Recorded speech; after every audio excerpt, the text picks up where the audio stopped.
મિત્રો અગાઉની વિડીયોમાં આપણે ઇન્કમના 5 હેડ વિશે વાત કરી ચૂક્યા છે અને એ 5 હેડ હતા આપણા income from salary, income from house property, income from capital gain અને ઇન્કમ ફ્રોમ પીજીબીપી એટલે કે income from profit and gain from business or profession. તો 4 પ્રકારના જે હેડ હતા એની ચર્ચા કરી ચૂકેલા હતા. હવે જે છેલ્લો હેડ છે જેને આપણે કહીએ છીએ ઇન્કમ ફ્રોમ અધર સોર્સિસ, એટલે કે આ 4 હેડમાં જે પણ ઇન્કમ ન બનતી હોય તે ઇન્કમ ફ્રોમ અધર સોર્સિસમાં હશે. હવે એને ડિટેલમાં સમજીએ તો કંઈક અહીંયા જણાવ્યું છે એ પ્રમાણે કે અગાઉ તમે જોઈ ગયા એ પ્રમાણેના 4 હેડમાંની કોઈ ઇન્કમ ન હોય તો તેને ઇન્કમ ફ્રોમ અધર સોર્સિસ કહીશું. હવે આ ઇન્કમની વાત કરીએ તો જેવું કે તમે જોઈ શકો છો આપણે ક્રમબદ્ધ બધી જ જે ઇન્કમ ફ્રોમ અધર સોર્સિસ હેડમાં ફોલ કરે છે એ અહીંયા દર્શાવેલ છે. જેમાંની પહેલી તમે જોઈ શકો છો, પહેલી છે એની amount received as rent from plant, machinery, furniture let on hire. Means કોઈ પ્લાન્ટ છે, કોઈ મશીનરી છે કે કોઈ ફર્નિચર તમે કોઈને ભાડે આપેલું છે. ઓકે, તો એ જે ભાડાની ઇન્કમ હશે એ ભાડાની ઇન્કમ તમારી ઇન્કમ ફ્રોમ અધર સોર્સિસની ઇન્કમ કહેવાશે.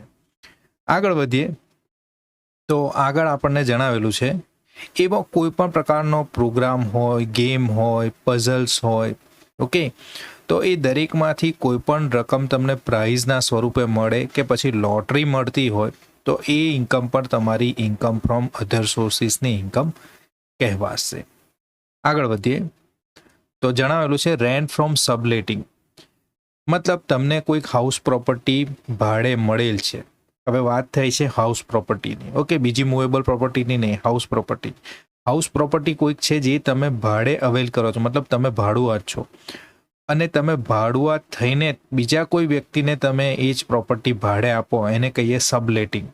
મતલબ ભાડુઆતે બીજા કોઈને ભાડા પર એ પ્રોપર્ટી રહેવા માટે આપેલી છે કે કોઈ પણ બીજા હેતુથી. ઓકે, તો એ જે પણ રેન્ટ વસૂલાતું હશે એ પણ શું કહેવાશે? સબલેટિંગ થકી થતી આવક છે, એટલે એ પણ ઇન્કમ ફ્રોમ અધર સોર્સિસ કહેવાશે.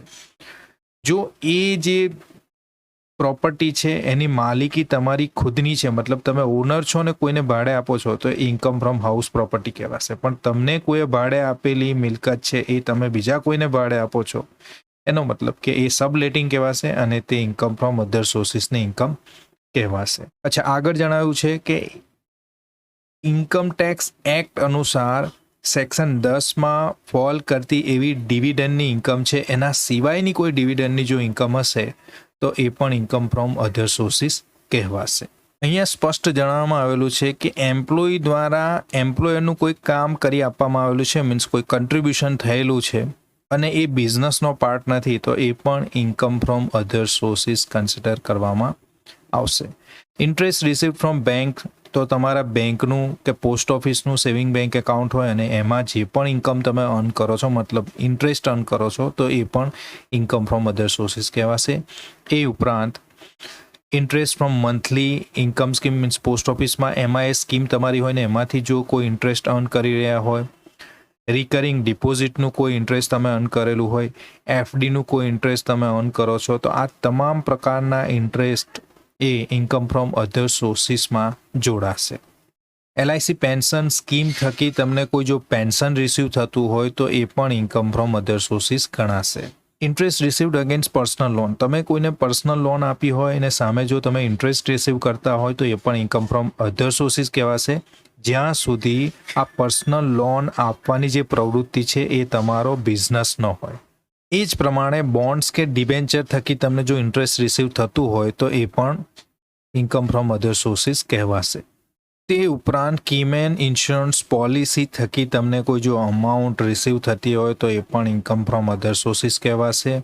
અને જેવું કે અહીંયા સૂચવેલું છે, any cash gift of sum of money receive from any person without consideration, કોઈ પણ પ્રકારના કન્સિડરેશન વિના, અવેજ વિના તમને 50,000થી વધુ કિંમતની કોઈ ગિફ્ટ મળે, કેશ ગિફ્ટ મળે, જેવું કે આપણે કહી શકીએ કે આપણા રિલેટિવ કે આપણા સગાવાલા આપણને ઘણી વખત 50,000થી ઉપરની કિંમતની કેશ ગિફ્ટ આપતા હોય છે, તો એ 50,000 સુધી તો એક્ઝેમ્પ્ટ રહેશે, પણ 50,000ની ઉપરની લિમિટ હશે તો એક્ઝેમ્પશન હશે નહીં. 50,000થી ઉપર જે પણ અમાઉન્ટ હશે ઓકે, એ ટોટલ અમાઉન્ટ મીન્સ 60,000 આપેલા હશે તો ટોટલ 60,000ને ટેક્સેબલ ઇન્કમ કન્સિડર કરવામાં આવશે અને એ ઇન્કમ ફ્રોમ અધર સોર્સિસમાં જોડી દેવામાં આવશે.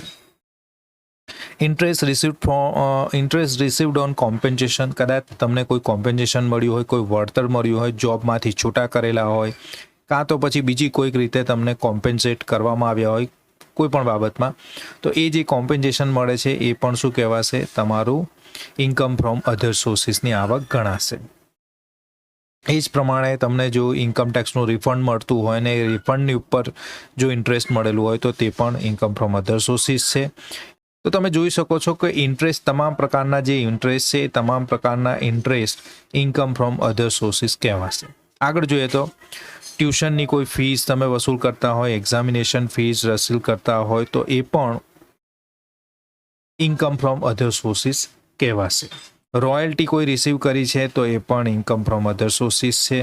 એ જ પ્રમાણે ટ્રસ્ટમાં કોઈ બેનિફિશિયરી છો તમે અને કોઈ મોનિટરી મીન્સ કોઈ રકમ મેળવો છો તમે તો તે પણ ઇન્કમ ફ્રોમ અધર સોર્સિસ છે. એ જ પ્રમાણે નેશનલ સેવિંગ સર્ટિફિકેટ, કિસાન વિકાસ પત્ર વગેરેમાંથી મળતું ઇન્ટરેસ્ટ પણ ઇન્કમ ફ્રોમ અધર સોર્સિસની આવક છે. Any income from agriculture land which is situate, India બહાર તમારી કોઈ એગ્રીકલ્ચર લેન્ડ હોય અને એમાંથી કોઈ ઇન્કમ અર્ન કરતા હોય તો એ પણ ઇન્કમ ફ્રોમ અધર સોર્સિસ છે. એ જ પ્રમાણે જો કોઈ ફેમિલી પેન્શન રિસીવ થાય છે, બરાબર, મતલબ જે વ્યક્તિ માટે પેન્શન રિસીવ થઈ રહ્યું છે એ હયાત નથી અને ફેમિલી રિસીવ કરી રહી છે તો એ પણ ઇન્કમ ફ્રોમ અધર સોર્સિસની આવક ગણાશે.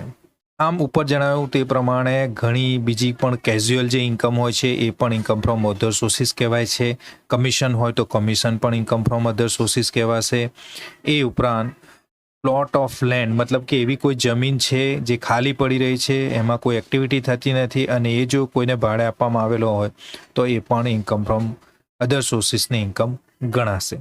Any income receive from any undisclose sources, means ઘણા બધા સોર્સિસ એવા હોય છે. ઘણી વખત ઇન્કમ ટેક્સ આના માટે ગાઈડલાઇન બહાર પાડે છે કે તમારી પાસે કોઈ એવી ઇન્કમ છે અને તમે જો એ ડિક્લેર કરવા માંગો છો, મીન્સ અનડિસ્ક્લોઝ ઇન્કમ છે અને તમે ડિક્લેર કરવા માંગો છો, તો આવી જો ઇન્કમ તમે ડિસ્ક્લોઝ કરો છો તો એ પણ ઇન્કમ ફ્રોમ અધર સોર્સિસના હેડમાં આવશે.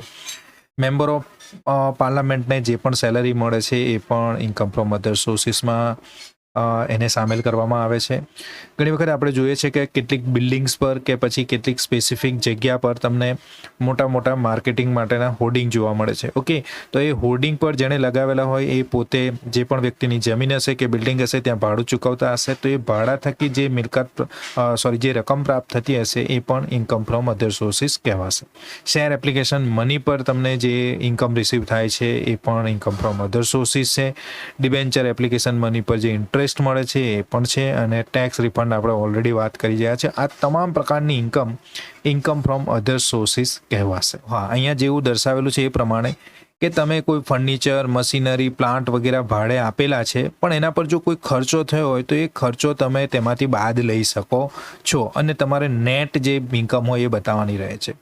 એ જ પ્રમાણે તમે કોઈ મશીનરી કે ફર્નિચર કાં તો પછી પ્લાન્ટ પાછળ કોઈ મેન્ટેનન્સ કે રિપેર પાછળનો ખર્ચ કરેલો હોય તો એ પણ તમે બાદ લઈ શકો છો.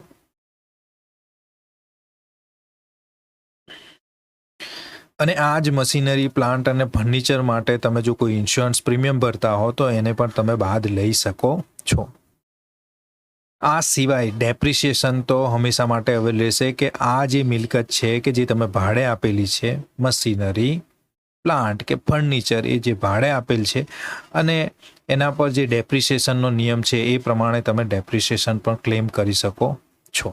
હવે જો વાત કરીએ ફેમિલી પેન્શનની તો એમાં પણ તમે ડિડક્શન પ્રાપ્ત કરી શકો છો કે જે પણ તમને ઇન્કમ રિસીવ થઈ છે પેન્શન થકી એના 1/3, એનો 1/3 ભાગ કાં તો પછી 15,002 માંથી જે પણ ઓછા હોય એ તમે બાદ લઈ શકો છો. દોસ્તો, આ વિડીયોમાં આપણે જોયું કે ઇન્કમ ફ્રોમ અધર સોર્સિસ થકી કઈ કઈ ઇન્કમને કવર કરવામાં આવે છે. જો આપને વિડીયો પસંદ આવ્યો છે તો પ્લીઝ વિડીયોને લાઇક કરો, શેર કરો અને ચેનલને સબસ્ક્રાઇબ કરો.